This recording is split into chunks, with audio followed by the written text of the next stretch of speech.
बारिश पिछले 3 घंटे से लगातार हो रही थी। शाम के वातावरण में मिलकर माहौल को और खूबसूरत बना दिया था। ऐसे में आराधना चुपके से अपने कमरे से बाहर निकली। उसे ध्रुव से मिलने जाना था, उसे शायद कोई ज़रूरी बात बतानी थी। एक नज़र अपने पापा को और माँ के कमरे की तरफ डाली। उनका दरवाज़ा अंदर से बंद था।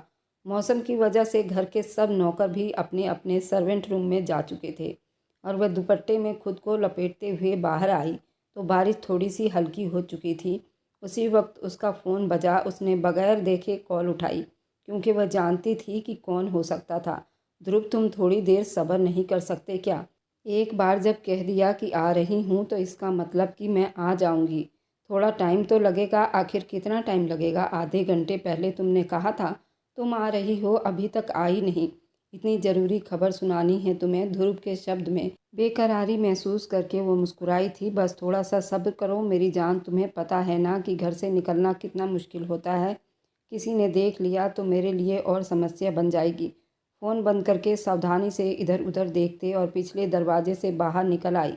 इनका पुराना बंगला यहाँ से सिर्फ 5 मिनट की दूरी पर था।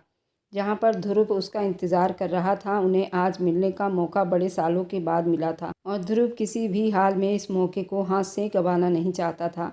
इसलिए उसने ये बात करके आराधना को मिलने के लिए बुला लिया।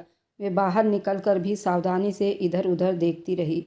जिस तरह का मौसम था उसे उम्मीद तो नहीं थी कि कोई घर से बाहर निकलेगा, लेकिन फिर भी चेक तो करनी थी। जिस वक्त आराधना ने अपने घर से बाहर कदम रखा था, दिनेश ठाकुर की बारीक निगाहों ने उसे देख लिया था। वह शहर से वापस लौट रहा था। उसे देखकर रुक गया। वह कई दिनों से उसी मौके के इंतज़ार में था। फिर कब आराधना अपने घर से बाहर निकले और वह उसका पीछा करे ताकि उसके बारे में जान सके कि आखिर वह कहाँ जा रही है, आखिर ये चल क्या रहा है। गाड़ी से निकलकर वह दबे कदमों से आराधना का पीछा करने लगा। उसने भी अपना चेहरा मुफलर से ढक लिया था ताकि वह किसी को पहचान ना पाए। आराधना ने पुराने बंगले के अंदर कदम रखा तो दिनेश ठाकुर एकदम ठिठक कर रह गया। ये पुराने बंगले में क्या करने जा रही थी? यानी कि मेरा अंदाज़ा बिल्कुल ठीक था। कुछ तो गड़बड़ ज़रूर थी। आराधना ने अंदर जाकर ध्रुव को इधर उधर तलाश करने की कोशिश की। नज़रें घुमाई तभी किसी ने उसे बाजू से पकड़कर एक तरफ खींच लिया था। वह बेकाबू होकर एकदम से ध्रुव के सीने से जा लगी। जल्दी से गुस्से से अलग हुई और गुस्से से घूरती हुई कहने लगी, ये क्या बदतमीजी थी? और मुझे जल्दी से बताओ, तुमने मिलने के लिए इतनी इमरजेंसी में क्यों बुलाया है? वह भी इतने ख़राब मौसम में? ध्रुव थोड़ा रोमांटिक हुआ और उसकी तरफ झुकते हुए कहने लगा, बस मेरा दिल चाह रहा था कि तुम्हें देखूं, इसलिए तुम्हें बुलाया। क्या बुरा किया मैंने? दिनेश ठाकुर ने अंगार उगलती आंखों से आराधना और ध्रुव को एक दूसरे के पास देखा। उसका बस नहीं चल रहा था कि उन दोनों के साथ क्या कर दे। तो ये वजह थी आराधना की मुझको नज़रअंदाज करने की। अपने अंकल के बेटे से जो इश्क लड़ाया जा रहा है, आज तो इन दोनों की खैर नहीं। दिनेश ने अपनी जेब पर हाथ मारा कि मोबाइल निकाल कर उन दोनों की वीडियो बना सके, मगर फिर याद आया कि मोबाइल तो वह गाड़ी में ही छोड़ आया था। आराधना को जैसे ही गेट से बाहर निकलते देखा तो बस वो भागकर उनके पीछे चला आया। उसी वजह से उसे मोबाइल याद भी नहीं रहा, वह गाड़ी में ही था। ध्रुव, प्लीज़ बता भी दो कि तुमने मुझे यहाँ पर क्यों बुलाया है? आराधना की निगाहों की ताब लेते हुए थोड़ा सा और पीछे हट गया और जल्दी से शोर मचाते हुए कहा, बताया तो कि तुम्हें देखने का दिल कर रहा था। इतने साल से ना ही तुमसे कोई बात हुई थी और ना ही तुम्हें देखा, तो बस इस वजह से बुलाया। हाँ, मगर एक ज़रूरी बात थी जो मैं तुमसे करना चाहता था। ध्रुव आराधना से कुछ कहता या आराधना के नज़दीक जाता, ये सब दिनेश के बस में नहीं था। वह जल्दी से बोल पड़ा, अच्छा तो तुम दोनों यहाँ पर ये गुल खिला रहे हो?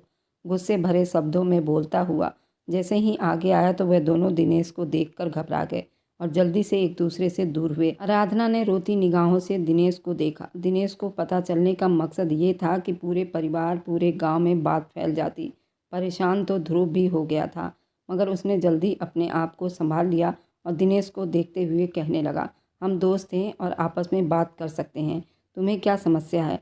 फिर वह चौंक कर कहने लगा, एक मिनट, तुम यहाँ पर आए कैसे? कहीं तुम आराधना का पीछा करते हुए यहाँ तो नहीं आ गए? आराधना ने भी चौंक कर उसे देखा। दिनेश ठाकुर इस हद तक भी उसके पीछे हो सकता था, ये तो उसने कभी सोचा भी नहीं था। दिनेश ने आगे बढ़कर ध्रुव का कॉलर पकड़ लिया। अगर ये तुम्हारी दोस्त है तो ये मेरी भी दोस्त है और मैं तुम्हें बिल्कुल भी परमिशन नहीं दे सकता कि तुम इतने ख़राब मौसम में और अकेले में अपने दोस्त से मिलो। उस पर बुरी नज़र डालो। ये शब्द सुनकर ध्रुव को बहुत तेज गुस्सा आया। उसने धक्का देकर दिनेश ठाकुर को पीछे किया। तुम अपने होश में तो हो? मैं आराधना पर बुरी नज़र क्यों डालूंगा? नज़रें और नीयत तुम्हारी गलत लग रही है, तभी तुम पीछा करते हुए यहाँ तक आ गए हो।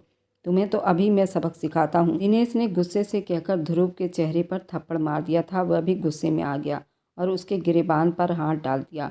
अब दोनों आपस में एक दूसरे से गुत्थम गुत्था कर रहे थे। आराधना उसको समझ नहीं पा रही थी उन दोनों को कैसे छुड़ाए। ये सब उसी की वजह से तो हुआ था। काश वह यहाँ पर आती ही नहीं और ना उन दोनों में लड़ाई होती। वह बहुत डर रही थी कि अगर किसी को पता चल गया कि वह इस खराब मौसम में यहाँ पर आई है तो उसकी और उसके माँ बाप की क्या इज्जत रह जाएगी। उसे यहाँ आना ही नहीं चाहिए था। भगवान के लिए बस करो, तुम दोनों एक दूसरे की जान ले लोगे क्या? उसने बड़ी मुश्किल से उन दोनों के बीच में आकर एक दूसरे से अलग किया। इतनी सी देर में ही दोनों का हुलिया बिगड़ चुका था। ध्रुव के होठों से खून बह रहा था और दिनेश ठाकुर के नाक से। दिनेश ठाकुर फिर से पलटा, लेकिन पीछे मुड़कर बोला, अभी और इसी वक्त जाकर अंकल समेत सबको खबर करता हूँ कि तुम दोनों यहाँ पर चुप चुप कर मिल रहे थे। आराधना के तो होश उड़कर रह गए थे। वह विनती भरे शब्दों में कुछ कहने लगी। ध्रुव ने हाथ उठाकर उसे रोक दिया और दिनेश से बोला, तुम्हारे लिए यही अच्छा है कि अपनी जुबान बंद रखो और हम दोनों के रास्ते में ना आओ, वरना जो तुम कहने वाले हो वही मैं कह दूंगा कि यहाँ पर आराधना को अकेले में धोखे से तुमने बुलाया था और मैं यहाँ पर उसका पीछा करते करते तुम्हें रोकने के चक्कर में हम दोनों की लड़ाई हो गई थी। दिनेश ने फटी फटी निगाहों से उसको देखा और कहा, तुम जानते हो कि ये झूठ है और कोई तुम्हारी बात पर यकीन नहीं करेगा। ध्रुव अब उसकी कमजोरी पकड़ चुका था। मज़े से सर हिलाते हुए कहने लगा, हाँ, लेकिन जब आराधना गवाही देगी कि जो मैंने कहा वही सच है तो फिर सोचो कौन यकीन नहीं करेगा। दिनेश समझ गया था कि बाहर जाकर शोर मचाने और फालतू कुछ कहने का कोई फ़ायदा ही नहीं। उसे आराधना को हासिल करने के लिए दूसरा रास्ता ही अपनाना होगा। कुछ दिन के बाद की बात थी जब आराधना की माँ ने आकर आराधना को खबर दी, तुम्हारे अंकल और आंटी आ रहे हैं। भगवान के लिए मुझे तो लगता है कोई और ही समस्या है। आराधना ने उलझकर पूछा, कैसी समस्या? तो वह अक्सर आते ही रहते हैं। मम्मी ने नामे सिर हिलाया। नहीं, लेकिन आज उनका आना किसी और मकसद के लिए है। खैर तुम फिक्र मत करो, मैं संभाल लूँगी। आराधना का दिल डूब गया। मम्मी जी, जो मैं समझ रही हूँ क्या वही बात है? वो मेरे रिश्ते के लिए आ रहे हैं? आराधना की माँ ने अपने होठों को दबा लिया। मुझे यही लग रहा है कि दिनेश के लिए तुम्हारा हाथ मांगने आ रहे हैं। और ये सुनकर आराधना सोच में पड़ गई। माँ, तो आप क्या करेंगी? पापा का फैसला क्या होगा? माँ प्लीज़, मुझे दिनेश जैसे इंसान के साथ शादी नहीं करनी। माँ ने उसके सर पर हाथ रखा और कहा, तुम फिक्र मत करो, मुझे मालूम है कि मुझे क्या जवाब देना है। अगर वह दिनेश के बजाय रवीश का रिश्ता लेकर आते हैं तो फिर कुछ और सोचा जा सकता है। दोनों भाई हैं, लेकिन उन दोनों में ज़मीन आसमान का फ़र्क है। लेकिन देखते हैं आखिर क्या बात है। अब गहरी सांस भरकर वह वहाँ से चली गई और नौकर को समझाने लगी। आराधना अपने कमरे में आ गई। इधर से उधर टहलते हुए वह सख्त परेशान दिखाई दे रही थी। उस दिन के बाद से ध्रुव से भी कोई बातचीत नहीं हुई थी। 1 घंटे के बाद नौकरानी ने आकर उसे खबर दी, आपके अंकल और आंटी आ चुके हैं। तो जल्दी से वह नीचे भाग आई। बैठक में जाने के बजाय वह बाहर खड़ी रही ताकि अंदर से आने वाली आवाज़ सुन सके। उसकी माँ का अंदाज़ा बिल्कुल ठीक निकला था। अंकल आंटी अपने बेटे दिनेश के लिए आराधना का हाथ मांगने आए थे। दिनेश आराधना के पापा का जिगरी दोस्त का बेटा था। आराधना का दिल धड़कने लगा। उसकी मम्मी राजी नहीं थी, लेकिन फैसला तो पापा का ही होना था।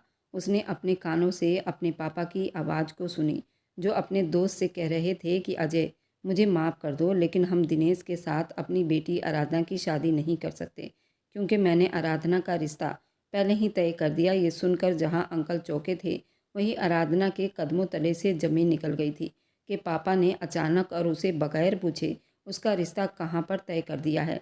अजय, मैं आपको इस बारे में बताने ही वाला था। आराधना की मम्मी की सहेली है। उसका बेटा ध्रुव को तो आप अच्छे से जानते हैं, कितना अच्छा लड़का है। 1 हफ्ते पहले ही उसके पापा ने ध्रुव के लिए मेरी बेटी आराधना का हाथ मांगा है। मैंने उनको हाँ कर दी है, लेकिन ये बात अभी हम दोनों के बीच में ही है। हमारी पत्नियों तक को भी ये खबर नहीं है।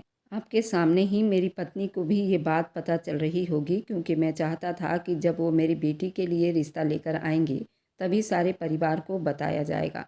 आराधना का दिल कर रहा था वह उधर ही खुशी के मारे भंगड़ा करने लग जाए। उसके दिल की इच्छा अब पूरी हो गई थी। बगैर किसी मुश्किल परेशानी के उसके मनपसंद जीवन साथी उसे मिल रहा था, उसे और क्या चाहिए था। वह जल्दी अपने कमरे में भागी ताकि वह भगवान का धन्यवाद कर सके। आराधना और ध्रुव की अब शादी की तारीख रखी जा चुकी थी। आराधना के मम्मी और पापा शादी की शॉपिंग करने में बिजी थे। वह घर में अकेली थी जब नौकरानी ने आकर उसे खबर दी कि ड्राइंग रूम में दिनेश आकर बैठा हुआ है। आराधना को बहुत गुस्सा आया कि अब उसके आने की कोई वजह नहीं बनती तो वह क्यों आया है। खैर, अब उसे जाकर देखना तो था कि जैसे उसने ड्राइंग रूम में कदम रखा, दिनेश गुस्से में आगे बढ़ा और उसके बाजू को दबोचते हुए कहा, तुमने मेरा रिश्ता ठुकरा कर ध्रुव के लिए हाँ क्यों किया। आराधना ने एक झटके से अपना बाजू छुड़वाया और उसको पीछे धक्का देते हुए कहने लगी, मुझसे थोड़ी तमीज़ से बात करो और थोड़ा दूरी बनाकर। शायद तुम भूल गए हो कि औरतों और लड़कियों से कैसे बात की जाती है। दिनेश ने बदतमीजी से उसे देखा और कहा, तुम जैसी लड़की के साथ ऐसा ही व्यवहार रखना चाहिए जो चोरी छुपे जाकर लड़कों से मिलती हैं। आराधना ने उंगली उठाकर उसे वार्निंग दी, तुम्हें जो बात करनी है वह करो और यहाँ से जाओ। फालतू की बात अगर की तो मुझसे बुरा कोई नहीं होगा।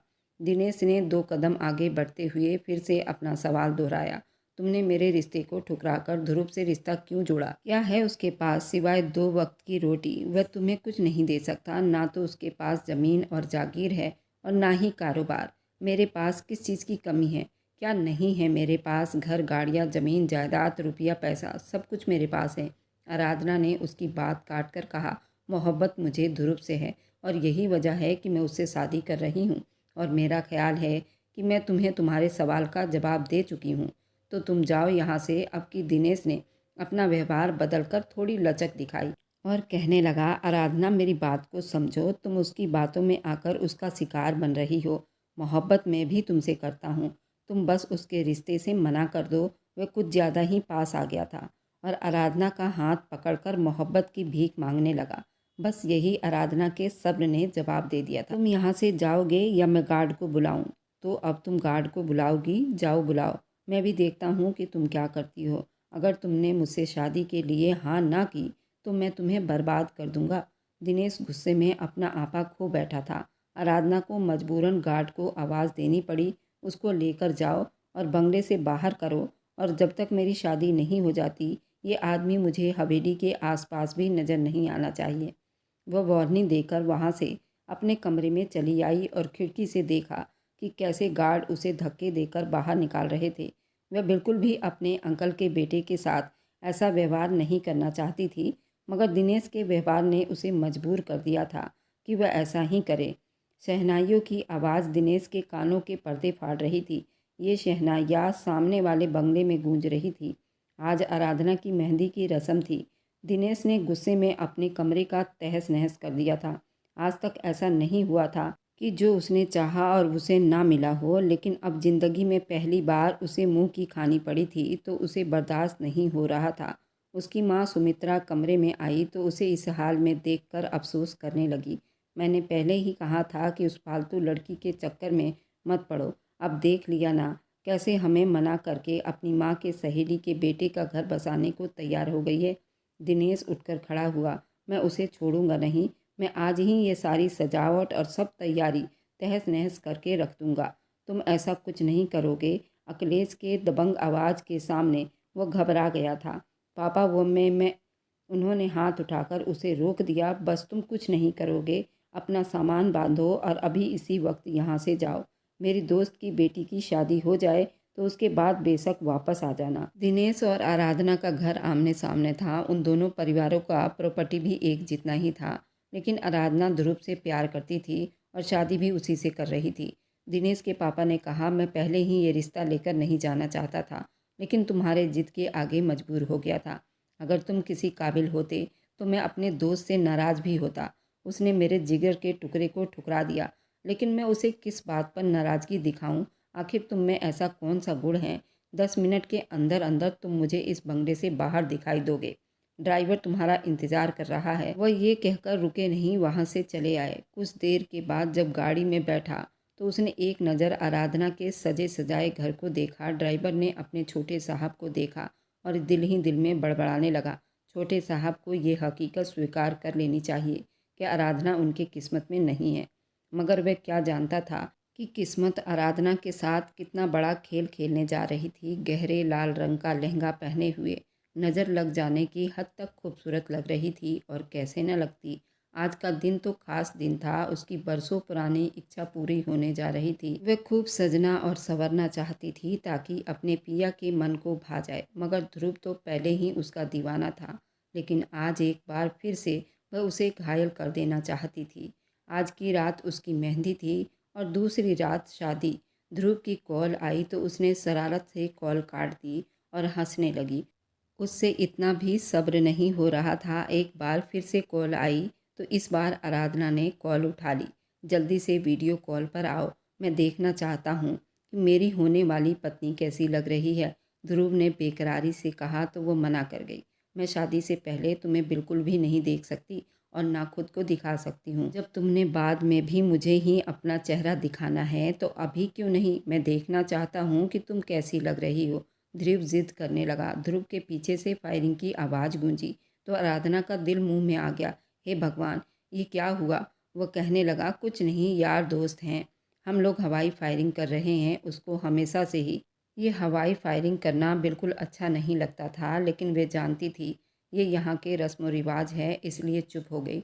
ध्रुव के साथ दो चार बातें करके उसने फ़ोन बंद कर दिया। दिल न जाने क्यों एकदम से ही घबरा रहा था। कमरे में अभी कोई भी नहीं था। थोड़ी देर पहले ही सब सहेलियां उसे तैयार करके अब खुद तैयार होने लगी थीं। वह घबराते हुए बाहर आ गई। माँ ने उसे देखते ही उसे डांटा, ए लड़की, तुम अपने कमरे से बाहर क्यों आ गई हो? जब तक पंडित जी तुम्हारी शादी नहीं कर देते तुम कमरे में ही रहो। आराधना ने परेशान होते हुए उनका हाथ पकड़ लिया। उसका हाथ बिल्कुल ठंडा पड़ रहा था। पता नहीं एकदम से ही क्यों घबराहट हो रही है। ऐसे लग रहा था जैसे कुछ बुरा होने वाला हो। आराधना को समझ नहीं आ रहा था वह अपने दिल की हालत कैसे बताए।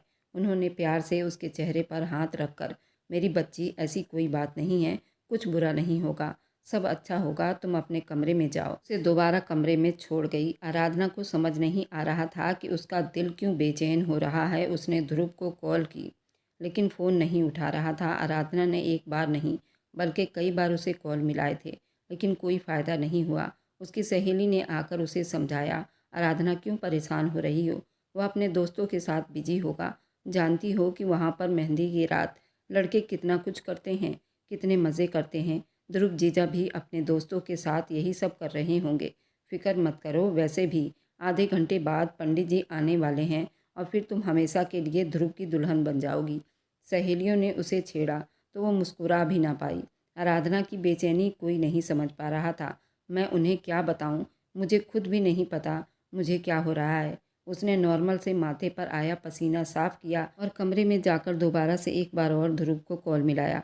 अब की बार ध्रुव ने कॉल उठा लिया था। अचानक उसे बाहर से शोर और चीखने की आवाज़ सुनाई दी तो वह दिल पर हाथ लिए उठ खड़ी हुई। उसका वहम हकीकत बनकर सामने आ गया था। आराधना से बात करने के बाद जैसे ही वो पीछे मुड़ा तो उसके दोस्त वरुण ने उसका मोबाइल ले लिया। अरे भाई, अब तुमने सारी ज़िंदगी भाभी से ही तो बात करनी है, मोबाइल की जान छोड़ दो। चलो आओ, हम लोग आतिशबाजी और हवाई फायरिंग का मुकाबला कर रहे हैं, तुम मेरी टीम में हो। वो बातें करते हुए छत पर चले आए जहाँ पर हवाई फायरिंग पहले से ही शुरू हो चुका था।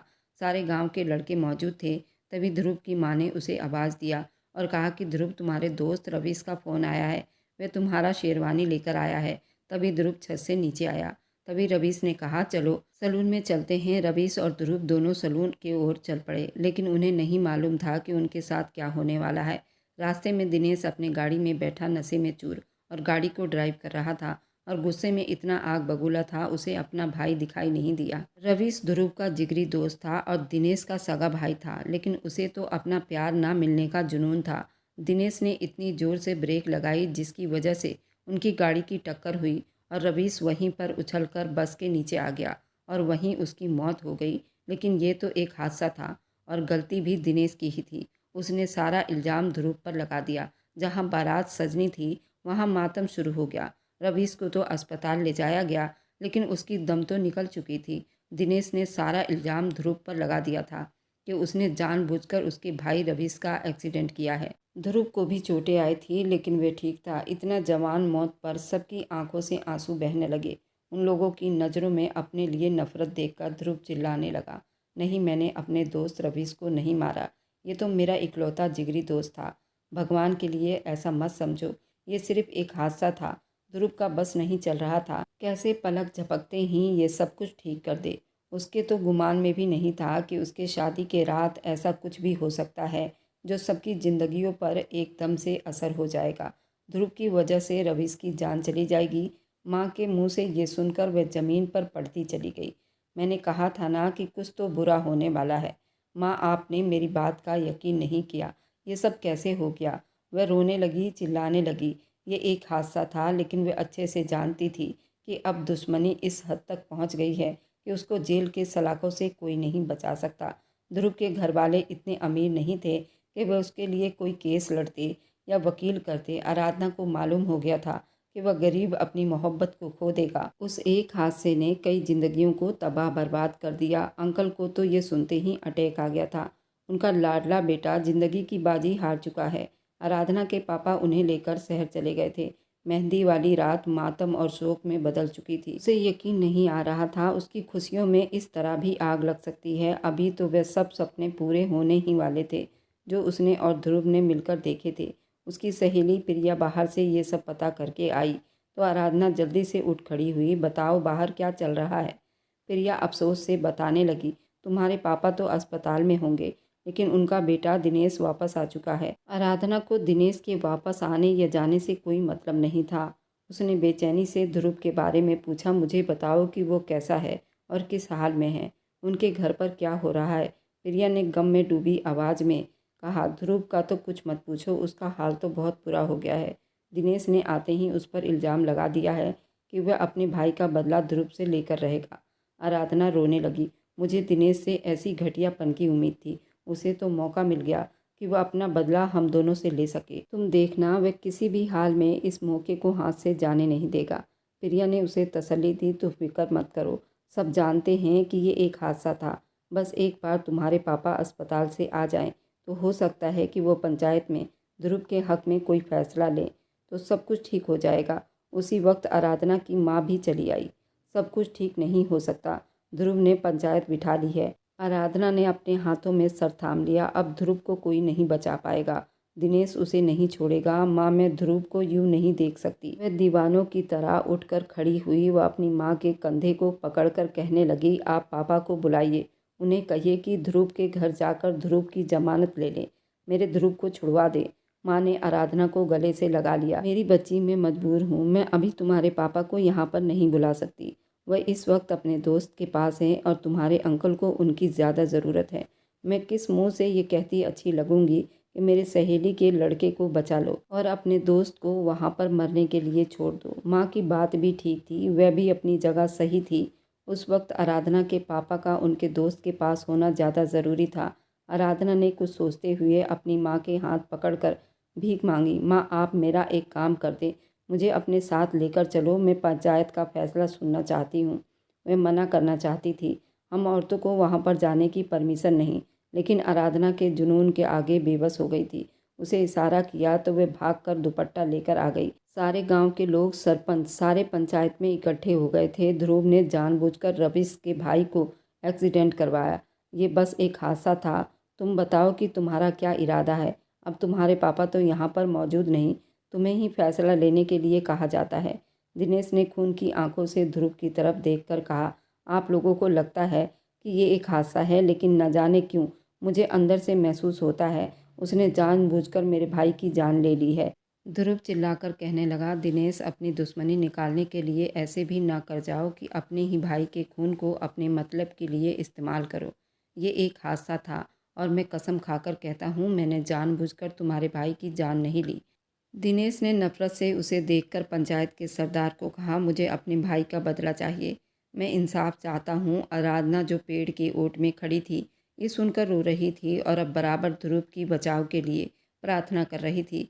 पंचायत के सरदार ने दिनेश से पूछा, तुम्हें कैसा इंसाफ चाहिए, बताओ, तुम चाहोगे वैसा ही फैसला करेंगे। ध्रुव के चेहरे पर परेशानी के रंग उतर रहे थे। दूर से भी देख सकती थी, वह चुप हो गया था। अब उसकी किस्मत और ज़िंदगी का सारा भार दिनेश पर था और किस्मत भी दिनेश के पक्ष में थी। वह उस मौके से फ़ायदा भला क्यों नहीं उठाता। कहने लगा, जान के बदले जान, मैं अपने भाई के बदले ध्रुव की जान चाहता हूँ। लेकिन अगर ऐसा नहीं हो सकता तो खून के बदले खून वह अपनी 12 साल की बहन को नौकर बनाकर हमारे हवेली में भेज दे। वहाँ बैठे लोगों के दिलों में जैसे खंजर चल गए थे।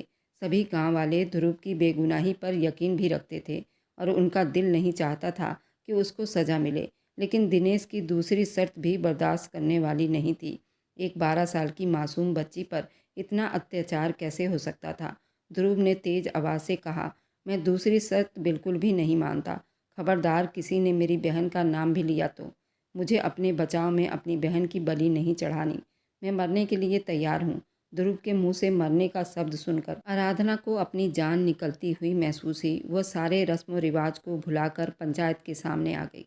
वह तेज आवाज़ में कहने लगी, सब जानते हैं कि मैं ध्रुव की मंगेतर हूँ। हमारी शादी होने वाली थी। ध्रुव के बहन के नाम पर मैं भी तो उसकी मदद कर सकती हूँ और मैं उसकी नौकरानी बनने के लिए तैयार हूँ और उसके घर चली जाऊँगी। आराधना ये सब कुछ ध्रुव को बचाने के लिए कह रही थी। अब दिनेश के चेहरे पर खुशी के रंग फैल गए थे। आराधना ने नफरत से ज़मीन पर देखा, जैसे उसे कहा हो कि मैं तुम्हारे नीचपन की हद देख रही हूँ कि कैसे तुम अपने भाई के जान को भी अपने मकसद के लिए इस्तेमाल कर रहे हो। ध्रुव ने गुस्से से आराधना की तरफ देखकर उसे डांटा, तुम यहाँ पर क्या कर रही हो? औरतों का यहाँ पर कोई काम नहीं। तुम अपने घर वापस जाओ। आराधना की माँ ने भी उसे वापस खींचने के लिए दबाव डाला तो उसने अपना हाथ छुड़वाया और पंचायत के सरदार से कहने लगी, आप दिनेश से पूछ लें कि उसे ये शर्त मंजूर है या नहीं। ध्रुव कुछ कहने ही लगा था, दिनेश ने अपना फैसला सुना दिया, मुझे ये शर्त मंजूर है। अगर आराधना मुझसे शादी कर लेगी तो मैं ध्रुव की जान बख्श दूंगा। ध्रुव चिल्लाने लगा, तुम ऐसे बेवकूफ़ी बिल्कुल नहीं कर सकती। मुझे बचाने के लिए इस हद तक भी मत जाओ आराधना। मैं तुम्हें बिल्कुल भी इसकी परमिशन नहीं दे सकता हूँ। आराधना अब अच्छे से जानती थी कि दिनेश कितना बुरा इंसान है।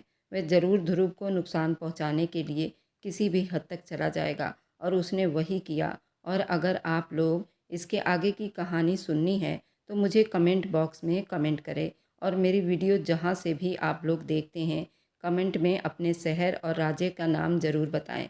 मुझे आप लोगों के कमेंट पढ़ने में बहुत आनंद आता है और उन सभी का मैं बहुत बहुत धन्यवाद करना चाहती हूँ जो लोग मेरे वीडियो को देखते हैं, लाइक करते हैं, शेयर करते हैं।